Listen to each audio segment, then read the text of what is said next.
Toute l'actualité politique et parlementaire, c'est le journal de 19h de Public Sénat. Bonsoir à tous. Voici les titres de ce lundi. Les deux ministres écologistes restent au gouvernement. Ce n'est pas une question qui se pose selon l'hôtel Matignon ce soir. Et cela donc malgré la décision d'Europe Écologie Les Verts de rejeter le traité budgétaire européen. Offrir un horizon aux jeunes non qualifiés, les plus durement frappés par le chômage, les emplois d'avenir arrivent en débat au Sénat. L'argent du Qatar ne profite pas qu'aux footballeurs. Un fonds avalisé par l'État et abondé d'ailleurs par les fonds publics aidera les banlieues et les zones rurales déshéritées. Et puis 3 sénatrices avec nous ce soir sur ce plateau, l'écologiste Esther Benbassa, la socialiste Laurence Rossignol et l'UMP Catherine Procaccia pour débattre notamment de la cohésion gouvernementale à l'épreuve du traité européen. La jeunesse attend, elle a besoin de nous. C'est l'appel du ministre du Travail aujourd'hui, Michel Sapin, aux sénateurs de tous bords. Les emplois d'avenir déjà adoptés par les députés sont examinés donc par le Sénat qui entend apporter sa touche. Cécile Sixou. Le taux de chômage des jeunes est aujourd'hui de 22%, plus du double de la moyenne des actifs. Il dépasse 45% pour les jeunes qui sont sans diplôme.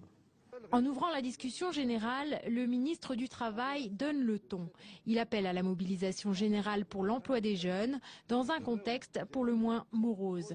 Depuis 1999, les chiffres du chômage n'ont jamais été aussi mauvais et les annonces de plans sociaux se succèdent. Cette mesure fait donc figure de symbole pour la politique gouvernementale.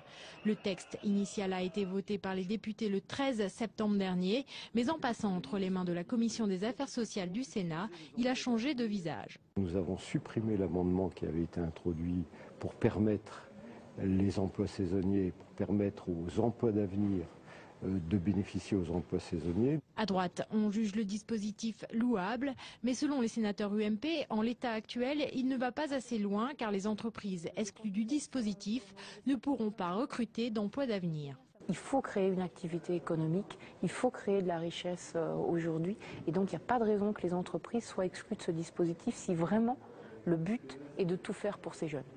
Plusieurs sénateurs UMP ont toutefois déjà fait savoir qu'ils voteraient le texte. Et alors que l'État est impécunieux, le Qatar annonce qu'il ouvre sa bourse pour un montant qui n'est pas encore arrêté, mais on évoque la somme de 100 millions d'euros au total. Le fonds de l'Émirat ne sera pas destiné qu'aux seules banlieues. On parle également des zones rurales. Le gouvernement a donné son feu vert à ce projet et abondera d'ailleurs avec des entreprises françaises ce fonds qatari donc pour le financement de projets de développement. La présidente du Front National, Marine Le Pen, dénonce un cheval de Troie de l'islamisme. Alors que plusieurs responsables socialistes ont appelé les écologistes à la cohérence, eh bien Matignon ce soir joue l'apaisement. Le départ du gouvernement des ministres Duflot et Canfin ne se pose pas, indiquent les services du Premier ministre, soucieux de ne pas envenimer les choses après le rejet par Europe Écologie Les Verts du traité budgétaire européen. Sandra Cerquera a mené l'enquête auprès du groupe écologiste du Sénat, très majoritairement acquis au non. Le Conseil national des Verts qui dit non au traité européen, un clash de plus avec leurs alliés du PS, qui pour la première fois pose clairement la cohésion de la majorité, voire du maintien ou non des ministres verts au gouvernement.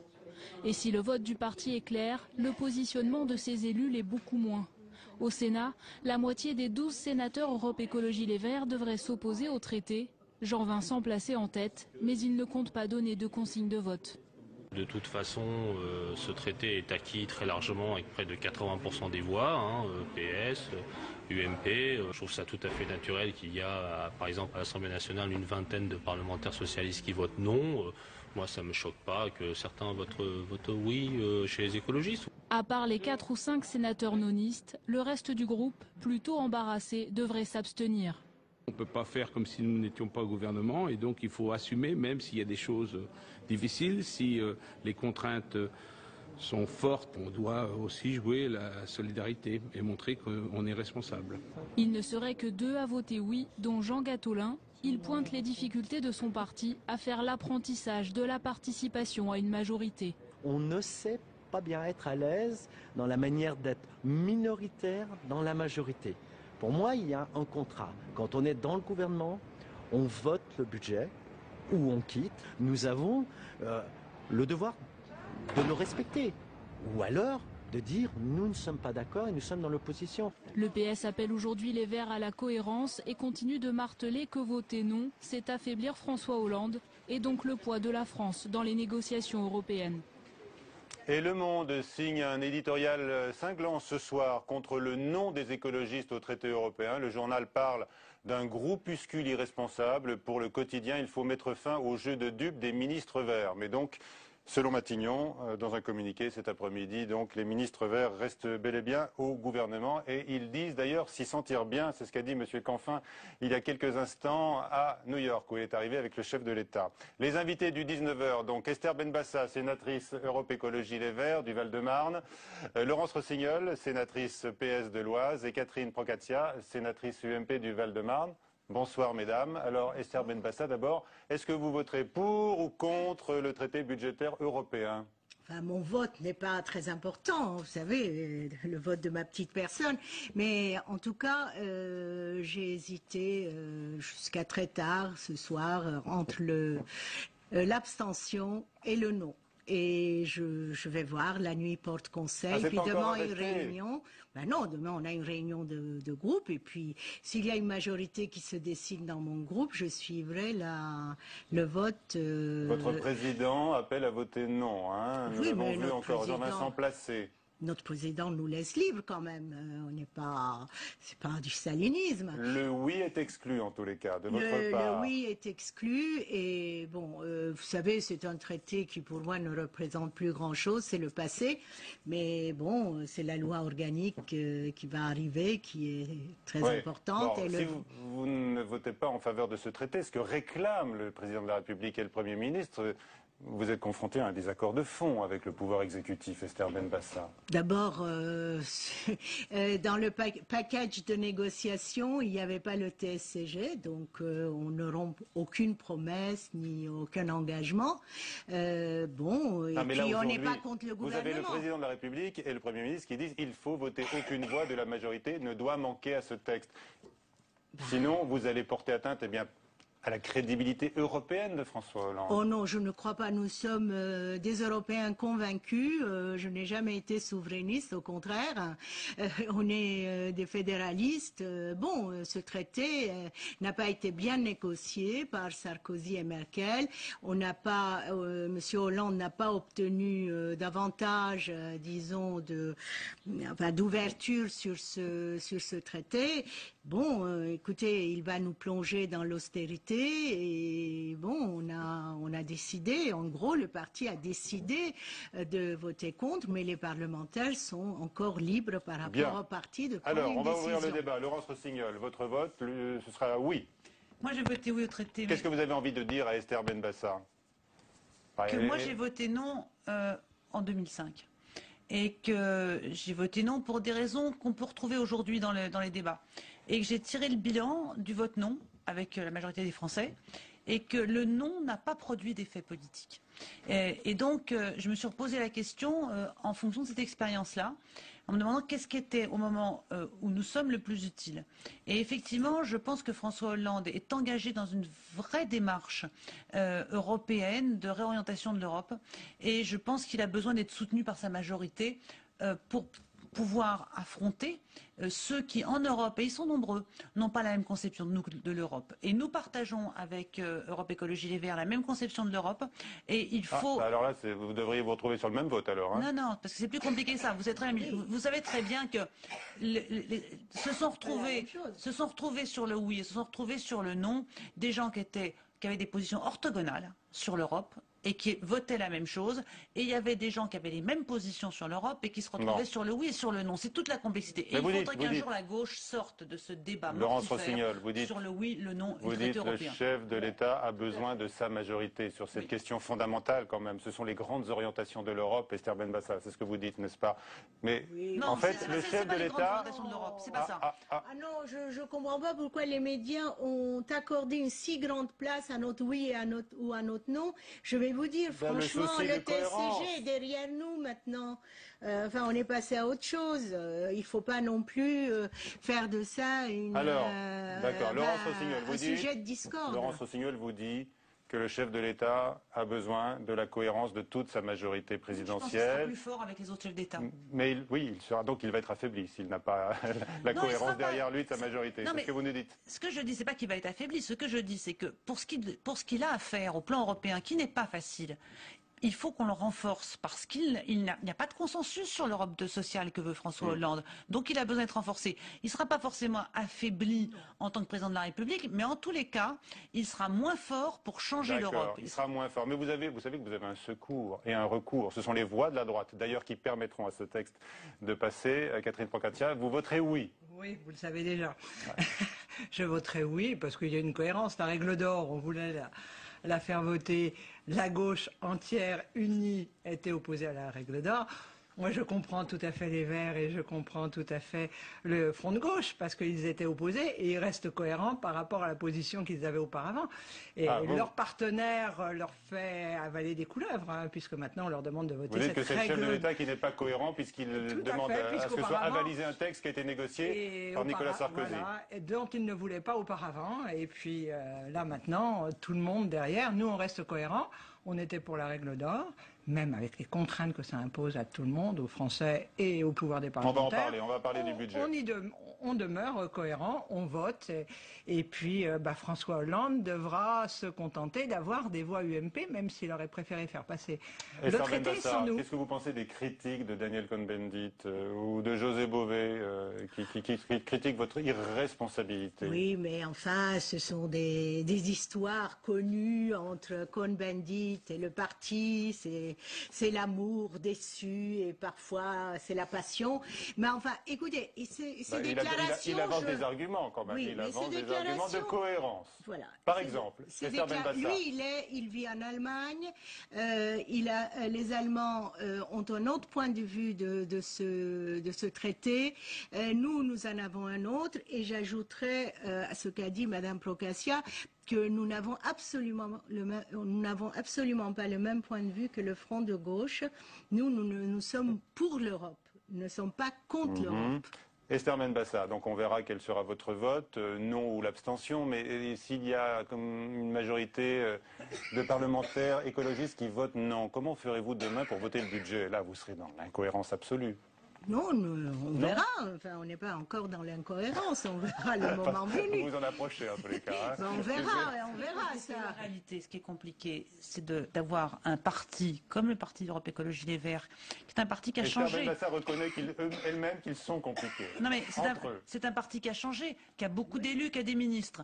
Et le lien entre les organes du parti et l'action gouvernementale, il doit à un moment donné être revu.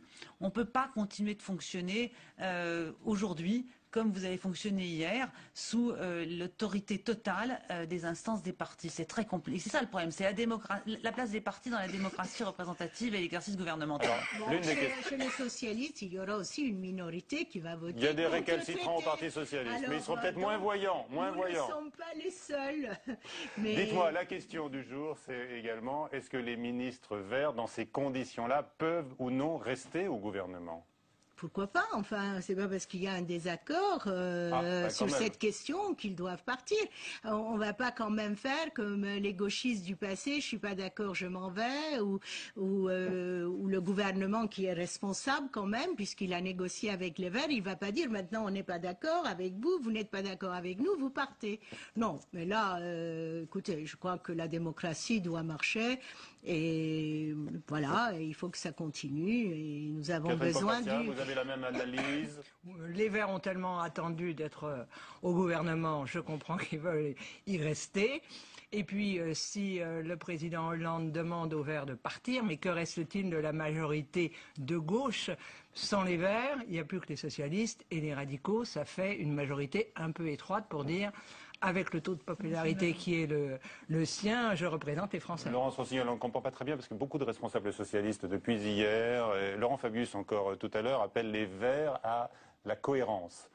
Et les ministres Verts, eux, sont confortés par l'hôtel Matignon.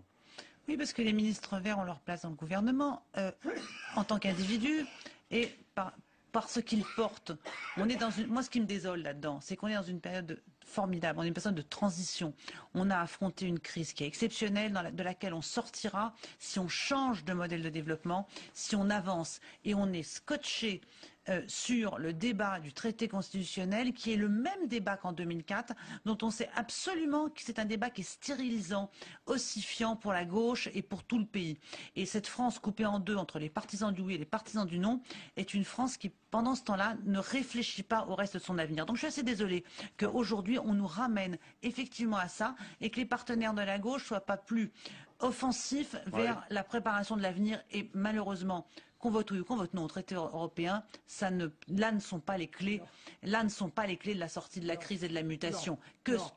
Et puis en plus c'est un vote de posture, c'est un vote pour faire. Au bout du compte, le traité sera probablement adopté. Donc c'est un vote d'intimité. Et quand on est un élu, on ne vote pas dans son intimité. On vote en fonction des responsabilités politiques qui vous ont été confiées. L'intimité est une affaire qu'on garde pour soi. Et là, on est un peu dans le mélange entre son vote d'intimité et sa responsabilité politique. Là, je ne serais pas d'accord là-dessus parce que bon, on ne vote pas. Il n'y a pas la liberté de conscience pour savoir si on va voter pour ou contre. C'est pas l'euthanasie. D'accord. Voilà. Mais on n'en est pas là. Mais je pense que on peut avoir cette responsabilité, assumer cette responsabilité de voter non. Et puis voilà, et l'avenir nous dira si on s'est trompé. Alors la question du nouvelobs.com, les ministres verts doivent-ils dans ces conditions quitter le gouvernement?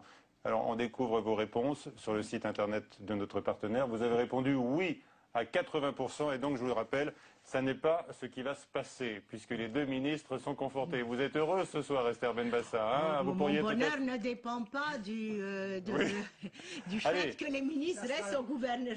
Dans quelques mois qu'ils quitteront, c'est tout. Allez, on parle de la situation économique qu'abordait Laurence Rossignol. De nouvelles mauvaises nouvelles sont d'ailleurs attendues cette semaine sur le front du chômage.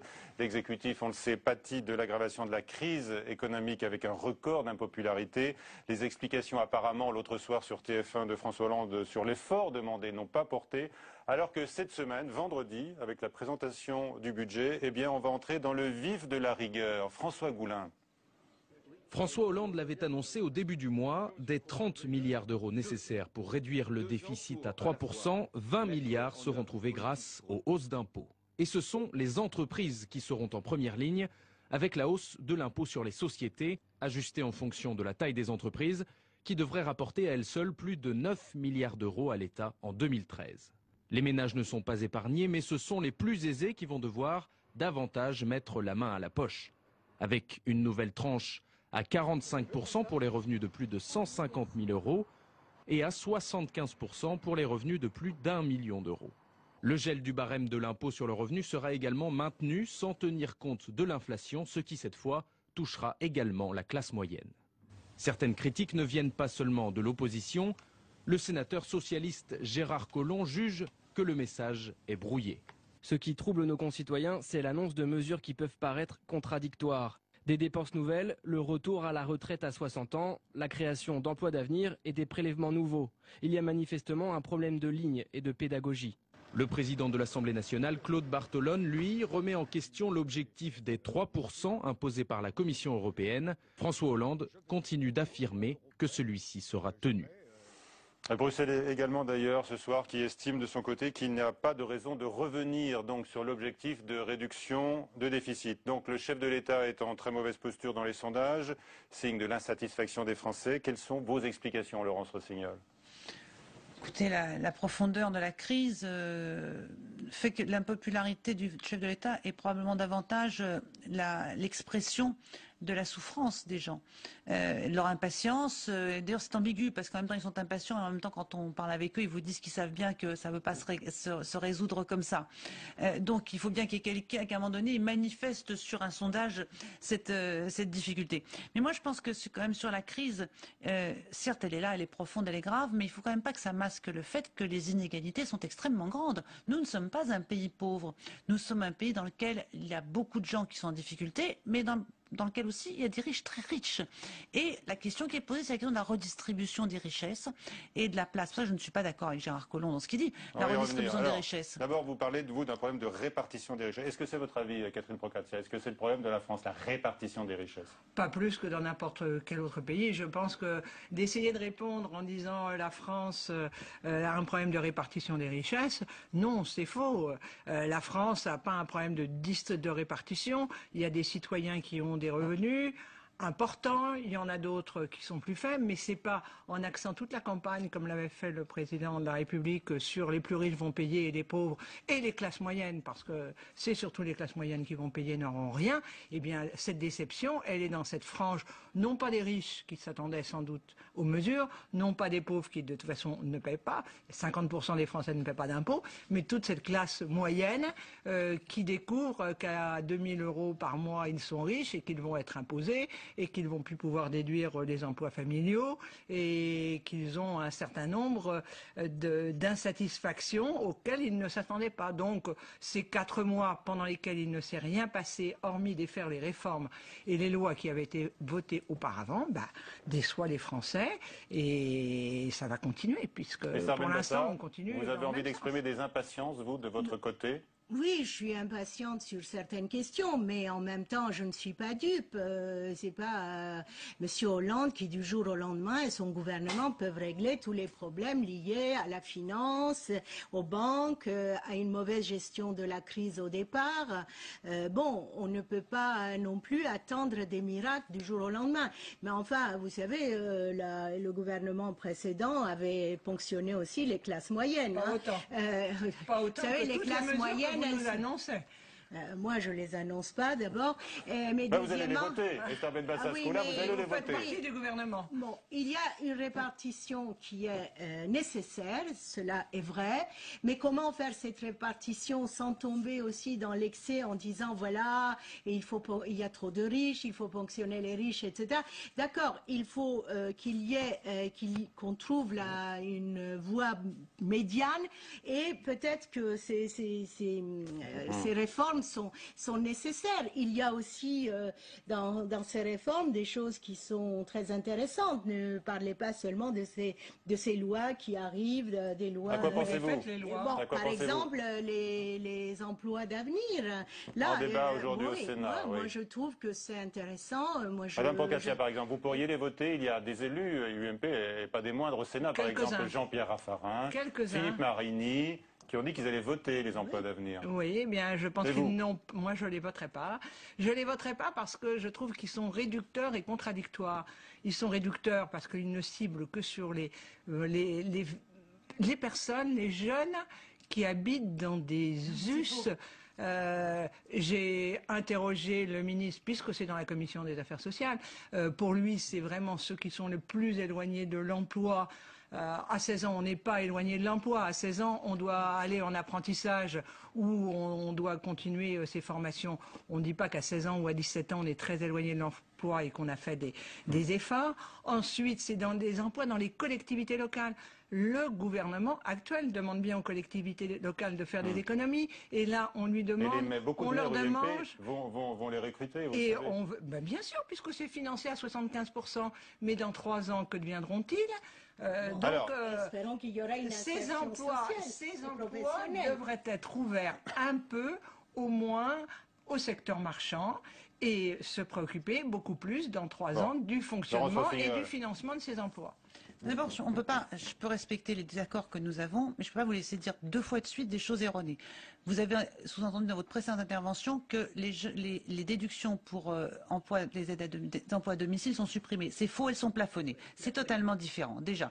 Donc ne faites pas croire aux gens des choses qui n'existent pas pour créer des sentiments de panique. Elles sont plafonnées et c'est une plus grande justice fiscale. Ça, c'est la première chose. Deuxième chose, les emplois d'avenir seront sur tout le territoire. Sur tout le territoire, partout. Ils ne sont pas réservés à des zones. Il y aura des corrections pour les zones. Je vous ai parlé. Si, vous avez parlé de zones urbaines sensibles. Oui, bien sûr. C'est dans ZUS, il y a zone. Je crois que dans ZUS, il y a zone. Ce sera sur tout le territoire. Ce sera sur tout le territoire. Dans les zones, dans les ZUS, regardez le texte. Mais non. On l'a analysé en commission quand même. C'est effectivement sur les US et le dispositif ouvert à l'outre-mer. Est valable pour tout le territoire. Et il y a des mesures spécifiques pour des zones particulières et en particulier l'outre-mer. Bon, une question mais tout finale. le monde, vous pourrez, même dans le Val-de-Marne, même dans votre commune, partout, vous pourrez, même dans question votre commune, finale, dans le Val-de-Marne, pour conclure, est-ce que vous pensez que le gouvernement pourra encore repousser longtemps une hausse de la TVA et de la CSG pour aider à la compétitivité des entreprises? Je sais que pour le budget 2013, il ne le fait pas. Ceci dit, je ne suis pas ministre du budget et je ne prends pas des engagements dont je n'en serai pas comptable l'année prochaine. Rendez-vous en juillet 2013, il y aura un projet de loi de finances rectificatif qui passera pendant plein été, où il y aura ces mesures indispensables qui ont été repoussées.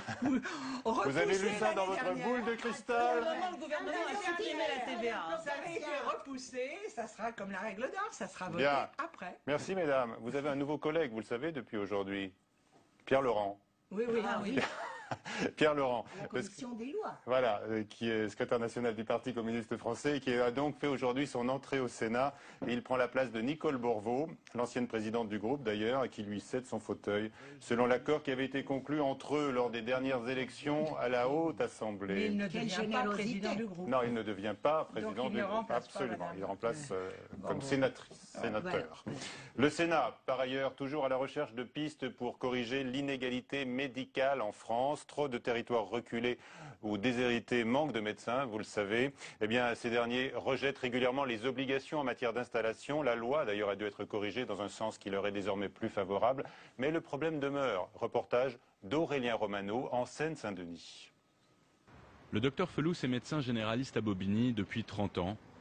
Ici, l'hémorragie de médecins est réelle. Dans le quartier, quand je suis arrivé, on était 4 ou 5 médecins, 5 plutôt, médecins généralistes. Aujourd'hui, on est plus de 2. Avec les départs en retraite, près de la moitié des médecins actuellement au cabinet seront partis dans 10 ans. Pour ce président départemental du Conseil de l'Ordre des médecins, il n'est pas question de forcer les jeunes à s'installer ici. Mais face à la pénurie, il existe une solution. Si vous leur dites « regroupez-vous » et on vous aide pour ce regroupement, 3 médecins qui se regroupent, dans 5 ans, vous aurez à proposer aux jeunes médecins qui veulent venir un cabinet de groupe organisé, bien sécurisé.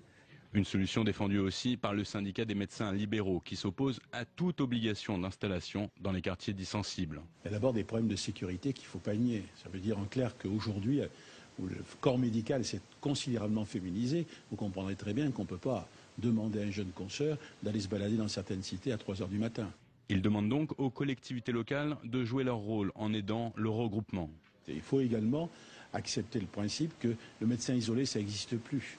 Il faut qu'il soit regroupé dans le cadre de pôles de santé, dans le cadre de centres de santé pluridisciplinaires, associant des médecins généralistes entre eux, mais également avec d'autres spécialistes, avec d'autres professionnels libéraux. Pour le moment, Marisol Touraine, la ministre de la Santé, a enterré les solutions coercitives et préféré la négociation. Un rendez-vous est fixé au 17 octobre.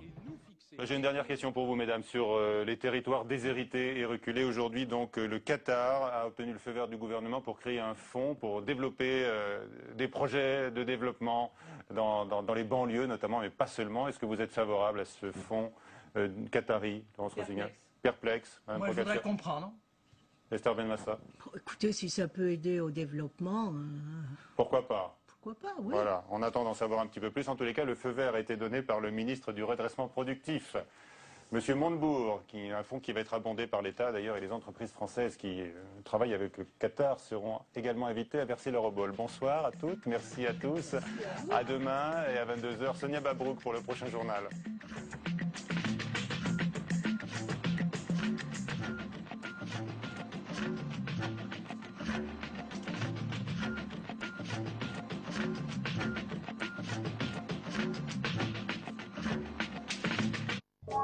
Après 40 ans de vie politique, Nicole Bricq devient ministre, la seule sénatrice à entrer dans le gouvernement Hérault 1.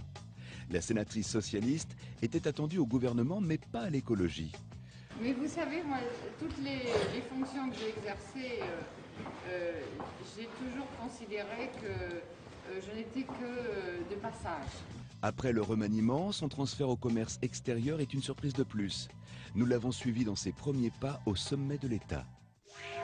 Nicole Bricq, au service du changement, jeudi à 22h30 sur Public Sénat. Se renseigner sur les programmes. Voir ou revoir les émissions. Suivre le fil d'information politique et parlementaire. Pour vivre la politique en temps réel, connectez-vous et réagissez sur publicsena.fr.